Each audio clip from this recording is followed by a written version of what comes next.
मौलाना साहब जो YouTube channel ज़रूर subscribe कंदा। सही अगर कंहिं जानवर खे औरत ज़िबह करे त छा उहो खाइणु जाइज़ आहे या न? अच्छा, हिकु हूंदो आहे मर्द ज़िबह करे, कासाई ज़बरदस्त कासाई जानवर खे बाक़ाइदे ॻाटो लाहे करे हेठि रखंदा आहिनि। त हिकिड़ी ॻाल्हि ज़हन में रखे छॾियो, ग़लती जो इज़ालो काफ़ी ज़माने खां मुस्लमान जे ज़हन में हले थो, उहा ॻाल्हि कढी छॾियो। शरीयत आहे, हिकु हूंदी आहे न अबे ॾाॾे जी ॻाल्हि आहे साईं, अबे ॾाॾे जी ॻाल्हि आहे सर। अबे ॾाॾे जी ॻाल्हि जेकॾहिं ग़लति हुजे न, हदीस जे टकर में अचे न, पोइ अबे ॾाॾी ॻाल्हि खे मार्केट खां शार्ट करे छॾियोसि। बाबा अबे ॾाॾी ॻाल्हि हुई, अबो ताज़ीम जे लाइक़ु हुयो, अबो अल्हम्दुलिल्लाह इज़त वारो हो, ॾाढो इज़त वारो हो। पर ॾाॾे जी इहा ॻाल्हि क़ुर जे टकर में थी अचे, ॾाॾे जी इहा ॻाल्हि हदीस जे टकर में थी अचे, त ॾाॾा तूं 2-3 मिंट लाइ साइड थी वञु।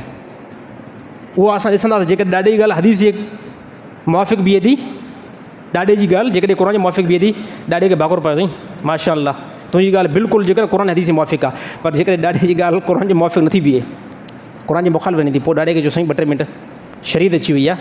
काफ़ी ज़माने ॻाल्हि हले थी, औरत जेकॾहिं ज़िबह करे त उहा ज़िबही हराम आहे, औरत जी ज़िबही खायो ई न, इहा बिल्कुलु ग़लति ॻाल्हि आहे, बिल्कुलु ग़लति ॻाल्हि आहे। जेकॾहिं औरत घर में कंहिं कुकुड़ खे कुठो न, तकवीर ॾिनी न, त उहो औरत जी ज़िबही खाइणु बिल्कुलु जाइज़ आहे।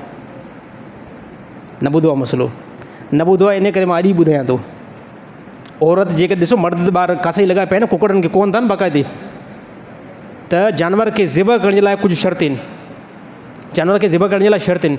त इहो शर्त आहे, सभ खां पहिरियों जेको जानवर खे ज़िबह थो करे न, इहो मुस्लमान हुजे, उहो तकबीर पढ़े, ऐं जेके 4 रगूं आहिनि जानवर जूं, उहे 4 रगुनि खे कटे छॾे, जेके घाटे में आहिनि, उन मां दमे मसफ़ू जेकी रत उहा ॿाहिरि ख़ारिज थिए।